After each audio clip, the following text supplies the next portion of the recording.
Let me tell you about my life first, the life I thought was perfect. I'm Michael, 45, living what many would call the dream. I've got a beautiful wife, two amazing kids, a dog that thinks he's the king of the house, and a bank account that hasn't had to worry about overdrafts in over a decade. We're not billionaires, but we do well. Abundance? Yeah, that's the word. My wife, Emily, she's 36. Gorgeous. I'm talking about the kind of beauty that makes people turn heads when we walk into a room. And it's not just me saying that because I'm her husband, though I did think I was lucky as hell. She's got this energy, always the center of attention, always laughing. She's one of those women who seem to never age. Like seriously, she could be 26 and no one would bat an eye. She drives a Porsche Cayenne, and she loves the thing like it's her third child. I remember the day we bought it. She was practically bouncing out of the dealership, and I'm thinking, hey, if she's happy, I'm happy. We live in one of those suburban neighborhoods where everyone knows everyone else, at least on the surface. Our house? It's big, but not too big. Modern, with a pool in the back where the kids spend their summers while we host BBQs with friends and neighbors. And we have a dog, a golden retriever, Bailey, who acts like he owns the place. That dog? Spoiled rotten. But you'd spoil him too if you saw how excited he gets when you walk through the door. Our kids are great. Jack is 12, hitting that age where he thinks he knows more than me about everything, and honestly, he's probably right half the time. And then there's Lily, 9, still in that sweet phase where she's obsessed with drawing and wants to be a vet or a pop star. Depends on the day. They're my world, those two. Emily and I thought we had a solid thing. We weren't perfect, but who is, right? We were good. At least that's what I thought. We'd been together for nearly 15 years. Met when she was still working as a PR consultant, back when she had this fierce ambition. Over time, she shifted from career focus to full-time mom, her choice. She said she wanted to be there for the kids, make sure they had a stable home life. I didn't argue. I work in finance, pulling in more than enough to support us, so she wanted to focus on the kids and herself. Who was I to say otherwise? We took vacations twice a year, some beachside paradise, all-inclusive, the works. We had dinners out at nice restaurants, went to charity galas where she'd dress up in something that made me remember why I fell for her in the first place. She always looked so damn good in a dress. And me? I was the proud husband, showing her off, maybe even bragging a bit to my buddies when they'd comment on how hot she was. I'd laugh it off, but secretly, I felt like I won the jackpot. Then about a year ago, she got into fitness. Not just your average gym-goer type fitness, though. She got obsessed. Pilates, yoga, weights. Every day was a new workout. She found this gym near us, this high-end place where everyone looks like they walked off the set of some Instagram influencer photo shoot. She loved it. Suddenly, her mornings were all about workouts, and her afternoons were spent meal prepping healthy stuff. Kale, quinoa, smoothies, she dove in head first. I didn't complain. Why would I? She was staying healthy, getting even more fit, and it wasn't costing me my sanity. I even started tagging along occasionally, though I never quite caught her enthusiasm. But hey, the gym made her happy. Plus, it gave me a reason to throw on some extra aftershave, look good when we went out. We still had date nights, after all, though they were fewer and farther between. Now, let me tell you this. Emily's gym obsession? It came with a new friend group. Mostly women like her. Stay-at-home moms with too much time on their hands and way too much invested in their Lululemon leggings. They'd have these girls' nights out where they'd hit up some fancy wine bar, and I didn't think much of it. We all need space, right? I trusted her. I always trusted her. Looking back, the signs were there. I just didn't want to see them. I chalked a lot up to the whole fitness kick she was on. I mean, she started dressing differently, more revealing, if I'm being honest. Tight gym clothes that showed off her toned legs, her abs that could cut glass. It was like she was always dressed for the gym, even when she wasn't going. At first, I liked it. What guy wouldn't? My wife was looking hotter than ever, and I wasn't blind to the fact that other people noticed too. When we went out, I catch other guys checking her out, and part of me felt like, yeah, that's mine. But slowly, things changed. She became more distant. Not in a huge, obvious way, but in little things. She wasn't as interested in our conversations. We'd be talking about the kids or making plans for the weekend, and I'd feel like I was the only one invested in the conversation. She'd smile, nod, say the right things, but her eyes were somewhere else. The gym was always on her mind. Always. She talked about it nonstop, about her workout routines, her nutrition plans, and then about him, her trainer. Ryan this, Ryan that. Ryan, the 27-year-old personal trainer, who, according to her, was a genius when it came to fitness. I remember the first time she mentioned him. She had this spark in her eye, one I hadn't seen in a while. I didn't think much of it. Maybe I was too secure in our relationship. Maybe I was just stupid. Ryan wasn't just her trainer. He was her new obsession. She'd gush about how motivated he made her feel, how he pushed her limits at the gym. It was subtle at first, the way she brought him up in conversation, but soon it was like he was part of our daily life. I couldn't escape hearing his name. Ryan says I should try this new protein shake. Ryan says I need to up my reps. Ryan. And yet I still didn't connect the dots. I mean, she was coming home every night. We were still having sex, though not as often as before, and now that I think about it, it was more mechanical, less passionate. But again, I figured it was just part of life, part of being together for so long. Things ebb and flow, right? Our arguments started to shift. We never fought about big things, just little things. The way I loaded the dishwasher, how I spent too much time at work, the fact that I didn't take care of myself like I used to. She'd make these snide remarks about how I should come to the gym with her more often. It wasn't outright mean, but it stung. I'd brush it off, go to work, come home, and try to ignore the growing distance between us. Then came the night everything changed. The night I started to piece things together was a Friday. I remember because it was supposed to be our family night, the one evening we all made a point to stay home, make dinner together, and watch a movie with the kids. Emily loved these nights, or she used to. But this particular Friday, she came home later than usual from the gym, all flushed and out of breath like she'd just run a marathon. She was still wearing her gym clothes, but there was something off about the whole situation. "Sorry I'm late, babe," she said, giving me this quick, distracted kiss on the cheek before heading straight upstairs for a shower. "Everything okay?" I asked, feeling something uneasy stirring in my gut. "Yeah, just had a great workout, that's all." "Ryan really pushed me today," she called back from the bathroom. There was that name again, Ryan. The guy who seemed to be getting more time with my wife than I was these days. Now, here's the thing. Emily always took her time with her post-gym routine. She'd spend ages in the shower, then come downstairs in some tight leggings and a sports bra to do her post-workout stretch or whatever. But tonight she was different. She was in and out of the shower in record time, threw on a pair of sweats, and barely touched her dinner. She wasn't engaged with the kids, and when I tried to put on a movie for us all to watch, she just scrolled through her phone. "Everything okay?" I asked again, this time with more weight behind it. "Yeah, Michael, I'm just tired, okay?" she snapped. And there it was, the edge in her voice that had become more frequent lately. I dropped it, not wanting to ruin the night. But I couldn't shake the feeling that something wasn't right. My brain kept going back to the way she rushed off to the shower, how distant she'd been, how she couldn't stop mentioning Ryan. I found myself lying awake in bed that night, staring at the ceiling while Emily slept soundly beside me. She looked so peaceful, but I felt anything but. The next few weeks were a blur of routine. Work, kids, dinners, and Emily's never-ending trips to the gym. But now, I was noticing everything. The way she'd come home a little too flushed, the way her gym sessions were lasting longer, her constant texting that she tried to hide. She'd tell me she was with her friends from the gym or running errands, but I had this sinking feeling in my stomach that wouldn't go away. One evening, we were at a neighborhood barbecue. A typical weekend thing. Friends, neighbors, the kids running around. Emily looked amazing, as usual, wearing this fitted sundress that hugged her in all the right places. She was laughing with a group of the gym moms, glass of wine in hand, and I could see a few of the other husbands checking her out. Normally, I'd feel that surge of pride, but not this time. This time, something inside me felt off. Then it happened. I overheard a conversation I wasn't supposed to. One of the gym moms, Megan, I think her name was talking to another woman about her own trainer. "Girl, trust me, you gotta be careful with those gym guys." "I mean, look at Emily," Megan said, laughing and lowering her voice. "She's practically glued to Ryan. Don't tell me you haven't noticed." The other woman snorted. "Oh, please, everyone's noticed. Her husband's probably the only one who hasn't." I froze. Time slowed down. My heart pounded in my ears, but I tried to play it cool, try not to react, even though I felt like I'd been punched in the gut. Her husband's probably the only one who hasn't. Those words echoed in my head as I stood there, drink in hand, pretending like I didn't just hear the most gut-wrenching thing in the world. They knew. Everyone knew. And I had been clueless. I excused myself from the group, my head spinning.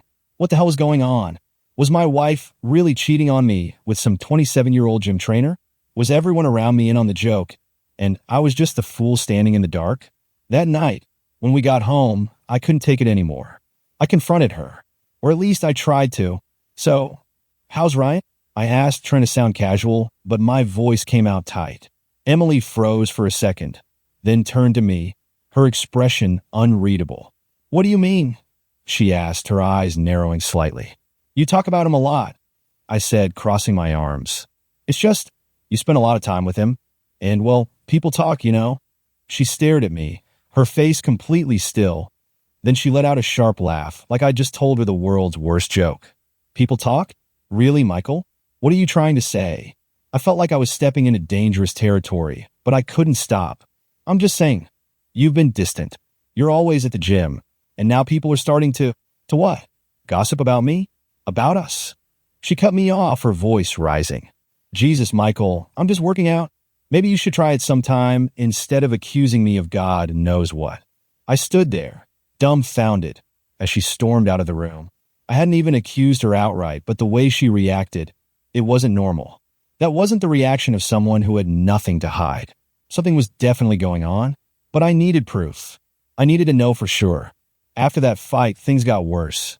Emily was colder, more distant.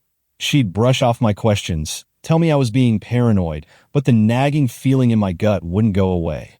I started paying closer attention, watching her movements, her phone, anything that could give me some clue as to what was really happening. And then one night I got my answer. It was late, maybe around 11 p.m., and Emily was out with her gym friends again. I was sitting in bed, scrolling through emails, when her phone buzzed on the nightstand. She'd left it there, something she never did. Normally, she was glued to it, always checking texts or Instagram, but tonight she must have been in too much of a hurry. The screen lit up, and there it was, a message from Ryan. "Can't stop thinking about tonight. Same time tomorrow?" Winky face. My heart stopped. Everything I had been trying to deny, trying to push away, was right there in front of me. Proof. Undeniable. Emily was cheating on me with her trainer. I stared at the screen, my heart pounding in my chest. My hand trembled as I held her phone, that stupid message from Ryan burning into my brain.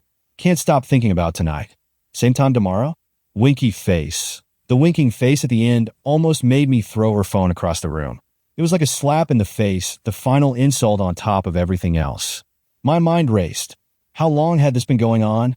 6 months? More? I thought back to all the times she'd come home late, flushed, full of excuses.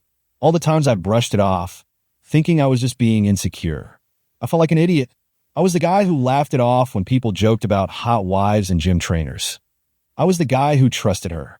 Now I was the guy getting played. I didn't know what to do. Confront her right then and there? Wait until she got home? Throw the phone at her? And demand an explanation? A million thoughts ran through my head, each more chaotic than the last. I wanted to scream. I wanted to cry. But mostly I wanted to understand why. Why would she do this? What did she see in that guy? Was our life not enough? And what about our kids? Jack and Lily had no idea. They were in their rooms, probably asleep, blissfully unaware that their parents' world was about to implode. I couldn't stand the thought of them finding out. They adored their mom, and the idea of shattering their image of her, of us, made me feel sick to my stomach. I put her phone down, my mind racing. My instincts told me to dig deeper, to find out just how deep this thing went. If I was going to confront her, I needed to know the full story. So I did what any desperate, betrayed husband would do. I scrolled. Her messages with Ryan were explicit. Not just the usual flirty back and forth I might have hoped to find. No, it was far worse. There were long conversations about their sessions, about sneaking around, about what they do after their workouts. And then there were the photos, a few gym selfies from her, shirtless mirror pics from him. Nothing too graphic, but enough to make my blood boil. But it wasn't just the texts themselves. It was the tone, the way they talked about me, about how clueless I was. She'd laugh about how I was too busy with work to notice anything. And him? He was cocky, arrogant, like he had no respect for me, for our family, for anything. I was being played for a fool by the two of them, and apparently I had been for months. By the time Emily got home, I had already read everything I needed to read. I sat in the living room, waiting. The lights were dim. and I could hear the sound of her keys jingling in the lock. She walked in, smiling, holding her gym bag, clearly not expecting what was waiting for her. "Hey," she said casually, dropping her bag by the door. "Sorry I'm late. Where were you?" I cut her off, my voice cold, steady. She froze for a second, like she wasn't sure if I was serious. "I told you I was with the girls from the gym. We had." "No, Emily. Where were you really?" I stood up, walking toward her, phone in hand. "Because I've been reading your messages." Her face paled. The blood drained from her cheeks so quickly, I thought she might pass out. She looked like a deer caught in the headlights, frozen, trying to figure out her next move. "I don't know what you're talking about," she stammered, her eyes darting to the phone in my hand. "Ryan," I said, his name coming out like a curse. "Your trainer? Or should I say, your boyfriend?" I threw the phone onto the coffee table, the message still open for her to see. Emily stared at the screen, her mouth opening and closing, like she was trying to form words but couldn't. For a moment, she said nothing. Then finally she spoke. "It's not what you think." "Don't." I cut her off, my voice rising. "Don't even try that with me. I've seen the texts, Emily. I've read everything. So unless you've got some magical explanation for why you've been sneaking around with him behind my back, I suggest you stop lying." She looked down, biting her lip, and for a second, I thought I saw a flicker of regret in her eyes. But then she sighed, her shoulders slumping. "Michael, I didn't mean for this to happen." I laughed, this bitter, humorless laugh that came out of nowhere. "Oh, you didn't mean for it to happen? So what? You just accidentally fell into his bed." "It wasn't like that," she snapped, her voice suddenly defensive. "It's complicated. I don't know how it got this far." I could feel the anger boiling up inside me. "Complicated? You think this is complicated? We have kids, Emily. A family. And you're telling me you've been screwing some 27-year-old gym rat because things got complicated?" She took a step back, wrapping her arms around herself like she was trying to protect herself from the storm she knew was coming. "I didn't plan this, Michael. I swear. I felt lost. You were always working, and don't you dare make this about me," I said, pointing a finger at her. "Don't you dare try to blame me for your affair. I've been working to keep this family together, to give us everything we have. And you've been sneaking off to screw some guy half your age." There was a long silence between us. She was crying now, real tears, and for a moment a tiny part of me felt something. Pity maybe? Grief? I don't know. But it wasn't enough to overpower the rage that was coursing through me. "I'm sorry," she whispered, barely able to meet my eyes. "Sorry," I echoed. "Sorry doesn't fix this, Emily. Sorry doesn't erase the fact that you've been lying to me for months. What am I supposed to do with sorry?" She didn't have an answer for that. How could she? There was nothing she could say that would make this better. Nothing that would fix the damage she'd done. That night was the longest of my life. After the confrontation, we didn't speak much. She cried. I fumed. Eventually, I told her to sleep in the guest room. I couldn't even look at her without feeling like I was going to explode. The next morning, things were just as tense. We tried to keep it together for the kids. God, if they had any idea what was going on, but underneath the surface, everything was shattered. Emily tiptoed around the house, barely speaking, while I pretended like I was fine. But I wasn't fine. I was angry, hurt, betrayed, and I had no idea what the hell I was supposed to do next. Over the next few days, I talked to a lawyer. I needed to know my options, especially with the kids involved. Divorce seemed like the only answer, but the thought of ripping our family apart, it felt like too much. I wasn't ready to make that decision. Not yet. Emily, to her credit, tried to apologize. She tried to explain, but every time she opened her mouth, all I could hear was the lies she'd been telling me for months. Every time I looked at her, all I could see was him, Ryan. I could see them together, laughing at me, thinking I was clueless. She swore it was over between them, that she ended it. But how could I believe her? She'd lied to me so easily before. What was stopping her from doing it again? We were living in this strange limbo, still in the same house, still going through the motions, but everything had changed. I didn't know if I could forgive her. Hell, I didn't even know if I wanted to forgive her.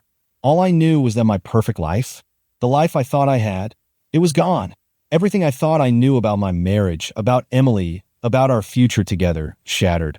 The days that followed were a blur of awkward silences, forced smiles for the kids, and a suffocating tension that filled the house like a thick fog. Emily and I were barely speaking unless it was absolutely necessary.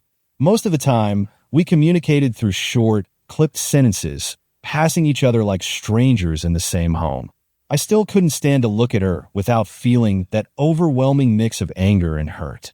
Every time her phone buzzed, every time she left the house, I felt this surge of paranoia. She swore she wasn't seeing Ryan anymore, but how was I supposed to believe that? How was I supposed to trust anything she said after months of lying to my face? She'd broken something fundamental between us, and I wasn't sure it could ever be repaired. The worst part was pretending everything was normal for the kids. Jack and Lily were perceptive. They knew something was off. I could see it in the way they watched us when we were all in the same room, waiting for some kind of explosion, some kind of explanation for why Mom and Dad were suddenly so distant. They'd ask why we weren't doing family movie nights anymore, why Emily and I didn't sit together at dinner like we used to. I'd fumble for answers, try to reassure them that everything was fine, but I knew they didn't believe it. I didn't believe it. Emily was trying, I'll give her that. She'd come to me late at night when the kids were asleep, her eyes red and puffy from crying, and she'd say all the things you'd expect.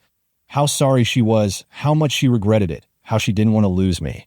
She'd say that she'd felt lost, disconnected, and Ryan had been this stupid, temporary escape. But every time she tried to explain, it just felt like excuses. The more she talked, the more I felt like I didn't even know who she was anymore. I try to be logical about it. I'm a finance guy. I deal in facts, numbers, things that make sense. But nothing about this made sense. I kept asking myself the same questions over and over again. Why didn't she come to me when she felt lost? Why didn't she talk to me instead of turning to some guy at the gym? Had I really been that absent? That oblivious to what was happening in my own marriage?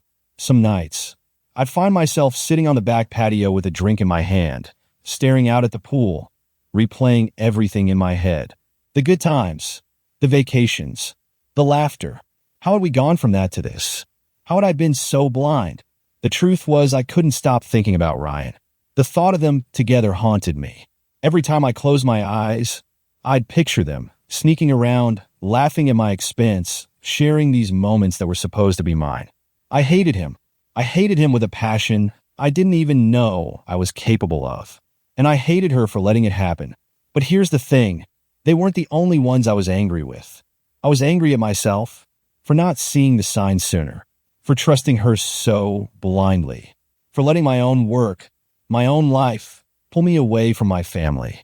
Part of me couldn't help but wonder, if I'd been more present, more engaged, would this have happened? Was I partly to blame for this disaster? After a couple of weeks of this suffocating limbo, I knew something had to give.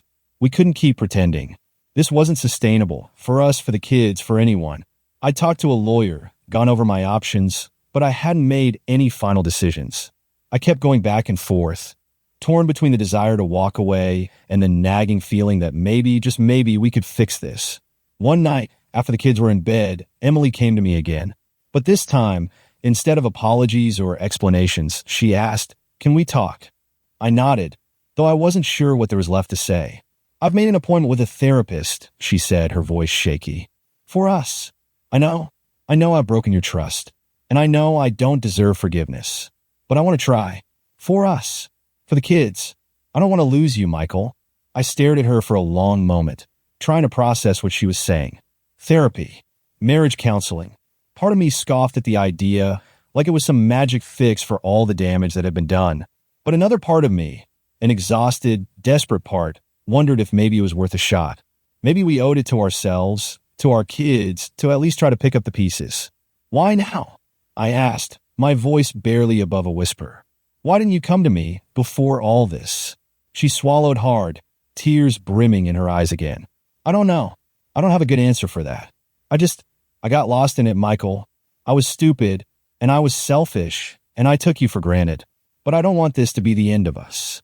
Please, just give us a chance. I'll do whatever it takes." I could see the desperation in her eyes, the fear, the regret. And for the first time in weeks, I didn't feel like yelling. I didn't feel that sharp, biting anger. Instead, I felt tired, so damn tired of it all. Tired of the lies, the resentment, the uncertainty. "I'll think about it," I finally said, my voice heavy with the weight of everything that had happened. But Emily, things aren't going back to the way they were. Not anytime soon. Maybe not ever. She nodded, biting her lip. I know. We didn't say much after that. She went upstairs, and I stayed on the couch, staring at the wall, trying to figure out what the hell I was going to do. I wasn't sure if counseling could fix this, or if I even wanted it to. But there was one thing I did know. We couldn't keep living like this, pretending everything was okay when it clearly wasn't. That night, as I lay in bed, I thought about our kids, about Jack and Lily, about how much they depended on us. I thought about the life we built, the memories we shared, and I wondered if maybe, just maybe, there was something worth saving, or if it was already too late. A week later, Emily and I found ourselves sitting in a therapist's office, which is a sentence I never thought I'd say in my life. You know, it felt surreal. Two adults who once had it all, now sitting on a beige couch, separated by an invisible wall of betrayal. The room was one of those generic, overly calm spaces with soft lighting and neutral tones, like it was designed to make sure no one could get too emotional. But I didn't need a soft chair or a Zen plan in the corner to stop me from losing my temper. I was emotionally drained by this point. Numb. The therapist, Dr. Davis, was one of those calm, middle-aged women who probably sees 10 couples like us a week, eyes full of resignation, trying to make sense of their broken marriages. She started with the basics, asking us both to explain why we were there. Emily went first, of course. She talked about how she'd lost herself in the routine of being a mom, how she felt disconnected from our marriage, and found something with Ryan that made her feel alive again. Listening to her describe it like that made me feel like I was just a footnote in my own story. It was hard to sit there and hear her say how my wife had found something alive in some kid at the gym when we had two beautiful kids of our own at home. But I didn't snap, didn't yell. I just sat there, arms crossed, staring at the floor. Then it was my turn. I didn't know where to start, so I just said it. She cheated. She lied to me for months, and I don't know if I can forgive that. Emily flinched when I said it, but it was the truth, and I wasn't about to sugarcoat it for some therapist's office. I kept going, telling Dr. Davis how I felt like my whole world had flipped upside down overnight, how I didn't know if I could ever trust Emily again, how the thought of her with Ryan made me physically sick. I didn't hold back. Dr. Davis nodded through it all, like she'd heard these stories 1,000 times. And then she asked the question I wasn't ready for. Michael, do you still love Emily? I froze. Do I love her? Of course I loved her. We'd spent almost 15 years together. She was the mother of my children, my partner in life. But right now, love didn't feel like the right word. I was angry, hurt, disgusted, sure. But love? That was buried somewhere beneath all the rubble. I wasn't sure how to dig it up. I don't know. I finally said, I don't know if I love her right now. Emily sucked in a breath, tears welling up in her eyes again. She looked like she was about to say something, but Dr. Davis held up a hand, signaling her to let me speak. I don't know how to love someone who could betray me like that. I continued. I trusted you. I trusted you with everything, and you didn't just hurt me. Emily, you humiliated me. You made me feel like a fool. She started crying, quietly this time, her head down, her hands shaking in her lap. But I didn't comfort her. I couldn't. The rest of the session was more of the same, talking about our feelings, where things went wrong, what we both wanted moving forward. Emily kept saying she wanted to fix things, that she'd do whatever it took. And me? I just wanted the pain to stop. After that first session, we kept going to therapy once a week. Emily was doing all the right things, apologizing, being transparent, trying to show me she was committed to making it work. She even stopped going to the gym entirely, which I found ironic, considering that's where this whole mess started. At first, therapy felt like a lifeline. We were really talking about the stuff we'd been avoiding for years. We talked about how distant we'd grown, how my work had consumed so much of my attention, how Emily had felt neglected, even though I thought I was providing for our family. We talked about our kids and how neither of us wanted them to grow up in a broken home. But as the weeks went on, I realized something. Fixing the marriage wasn't enough. I needed to fix me. The anger, the resentment, the distrust, it wasn't going away just because we were sitting in therapy. I'd lie awake at night, staring at the ceiling, replaying everything over and over again in my head. The texts, the lies, the fact that everyone seemed to know before I did. That haunted me the most. The idea that I'd been the clueless husband, while the whole gym knew about Ryan and Emily. I started pulling away, Even in therapy, I'd sit there, nodding along to what Emily said, but part of me had already checked out. The more she talked about wanting to rebuild trust, the more I realized I didn't know if I wanted to. Trust was broken, and you can't just glue that back together. It's like trying to put shattered glass back into a window frame. It'll never be the same. There were good days, though. Days where I almost believed we could get through this. We had a few moments where we connected again, usually when we were with the kids.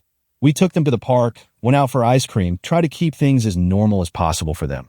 And in those moments when Jack and Lily were laughing, when we were all together, I almost forgot about the affair. Almost. But then the bad days would hit, and it would all come rushing back. Emily would say something, or I'd catch a glimpse of an old gym bag in the corner of the closet, and it was like a floodgate opened. I'd remember the betrayal, the lies, the image of her and Ryan together, and it would all come crashing down again. I started sleeping on the couch, telling Emily I just needed space, which was true, but it was more than that. I couldn't bring myself to sleep in the same bed with her, to be that close to her, knowing what she'd done. By month 3 of therapy, I knew what I had to do. I couldn't stay. I couldn't keep pretending that therapy was going to magically fix everything. It wasn't. I was never going to be able to look at Emily the same way again. Never going to be able to forget what she'd done. And while I hated the thought of breaking up our family, I knew it would be worse to stay in a marriage where I was just going through the motions. The kids deserved better than that. I deserved better than that. One evening, after another awkward dinner, I told Emily we needed to talk. She looked at me, eyes wide, knowing what was coming. "Emily, I've tried," I said, my voice shaking.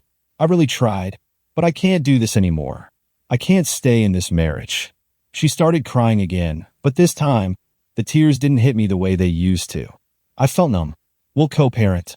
We'll do everything we can for the kids," I continued, trying to keep my voice steady. "But I can't live like this. I can't be with someone I don't trust." She tried to argue, try to say that we could keep working on it, that we could still make it work.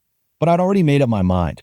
"I'm filing for divorce," I said, the words hanging in the air between us like a final blow. She nodded, wiping away her tears. "Okay," she whispered, her voice barely audible. "If that's what you want." It wasn't what I wanted. Not really. But it was what had to happen. Staying together would have been worse for everyone in the long run. Me, Emily, and especially the kids. The divorce process was brutal, but not for the reasons you'd think. Emily didn't fight me on much. She agreed to joint custody of the kids, and we worked out a financial settlement that was fair.